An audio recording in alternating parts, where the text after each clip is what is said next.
दोस्तों, आज हम बात करेंगे प्राचीन भारतीय इतिहास के सबसे भयावह और निर्णायक युद्ध की, जो है कलिंग युद्ध। यह युद्ध न सिर्फ सम्राट अशोक की जिंदगी का टर्निंग पॉइंट था, बल्कि इसने पूरे भारतीय इतिहास की दशा और दिशा बदल दी। कलिंग युद्ध 261 ईसा पूर्व में हुआ, जब सम्राट अशोक मौर्य साम्राज्य के शासक थे। कलिंग, जो आज का ओडिशा और आंध्र प्रदेश का हिस्सा है, उस समय एक समृद्ध और शक्तिशाली स्वतंत्र राज्य था। यह अपनी मजबूत नौसेना, बंदरगाहों और समुद्री व्यापार के लिए प्रसिद्ध था। इतिहासकार रोमिला थापर अपनी किताब Ashoka and the decline of the Mauryas में बताती हैं कि कलिंग का सामरिक और आर्थिक महत्व बहुत ज्यादा था, क्योंकि यह बंगाल की खाड़ी के किनारे बसा था। कलिंग की संस्कृति भी अनूठी थी। यहाँ के लोग समुद्र के साथ अपनी आजीविका चलाते थे और यहाँ की कला, विशेष रूप से धौली और ललितगिरी जैसे स्थानों में बौद्ध प्रभाव बहुत समृद्ध था। लेकिन मौर्य साम्राज्य के विस्तार की भूख ने इसे निशाना बनाया। अशोक के दादा चंद्रगुप्त मौर्य और पिता बिंदुसार इसे जीतने में असफल रहे थे, लेकिन अशोक ने ठान लिया कि वह कलिंग को अपने साम्राज्य में शामिल करेंगे। 261 ईसा पूर्व में अशोक ने कलिंग पर आक्रमण किया। यह युद्ध आज के ओडिशा राज्य के धौली पहाड़ियों पर दया नदी के किनारे लड़ा गया। कलिंग के राजा अनंत पद्मनाभन ने अपनी पूरी ताकत से मुकाबला किया, लेकिन अशोक की विशाल सेना के सामने वे हार गए। इतिहासकार राधाकुमुद मुखर्जी अपनी किताब अशोका में लिखते हैं कि इस युद्ध में भयंकर रक्तपात हुआ। लगभग 1 लाख लोग मारे गए, 1.5 लाख लोग घायल हुए या बंदी बनाए गए। युद्ध के बाद की तबाही में भी हजारों लोग मरे।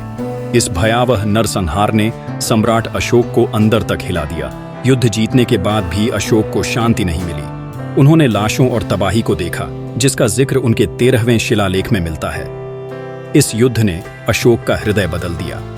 उन्होंने फैसला किया कि अब वे कभी युद्ध नहीं लड़ेंगे। अशोक ने बौद्ध धर्म अपनाया और अहिंसा का रास्ता चुना। वे चंडाशोक से धर्माशोक बन गए। इतिहासकार H.C. राय चौधरी अपनी किताब political history of ancient India में लिखते हैं कि अशोक का यह परिवर्तन भारतीय इतिहास में एक क्रांतिकारी घटना थी। अशोक ने धम्म नीति शुरू की, जिसमें नैतिकता, सहिष्णुता और सेवा पर जोर दिया गया। साथियों, कलिंग युद्ध के परिणाम स्वरूप अशोक ने कलिंग को मौर्य साम्राज्य में शामिल कर लिया, लेकिन इस जीत की कीमत बहुत भारी थी। कलिंग की जनता को भारी नुकसान हुआ। हजारों परिवार उजड़ गए। यहाँ का समुद्री व्यापार प्रभावित हुआ, लेकिन बाद में मौर्य साम्राज्य के तहत यह फिर से फला फूला। अशोक ने बौद्ध धर्म को अपनाने के बाद कलिंग में धौली और ललितगिरी जैसे बौद्ध केंद्रों का विकास किया। अशोक ने युद्ध की नीति छोड़कर धम्म नीति अपनाई, जिसके तहत उन्होंने पूरे साम्राज्य में शांति और सुशासन स्थापित किया। दोस्तों, इस युद्ध का सबसे बड़ा प्रभाव यह पड़ा कि अशोक ने बौद्ध धर्म का प्रचार पूरे भारत और विदेशों में किया। उन्होंने अपने बेटे महेंद्र और बेटी संघमित्रा को श्रीलंका भेजा। अशोक के शिलालेख और अशोक स्तंभ आज भी उनके शांति संदेश की गवाही देते हैं। अशोक ने जानवरों के प्रति दया, पर्यावरण संरक्षण और सामाजिक कल्याण पर जोर दिया। उनके शासन में अस्पताल, स्कूल और सड़कें बनाई गईं। अशोक ने पूरे उपमहाद्वीप को एक धर्म, एक भाषा और एक लिपि से जोड़ा। रोमिला थापर अपनी किताब में कहती हैं कि अशोक का धम्म विश्व इतिहास में शांति और अहिंसा का एक अनूठा उदाहरण है।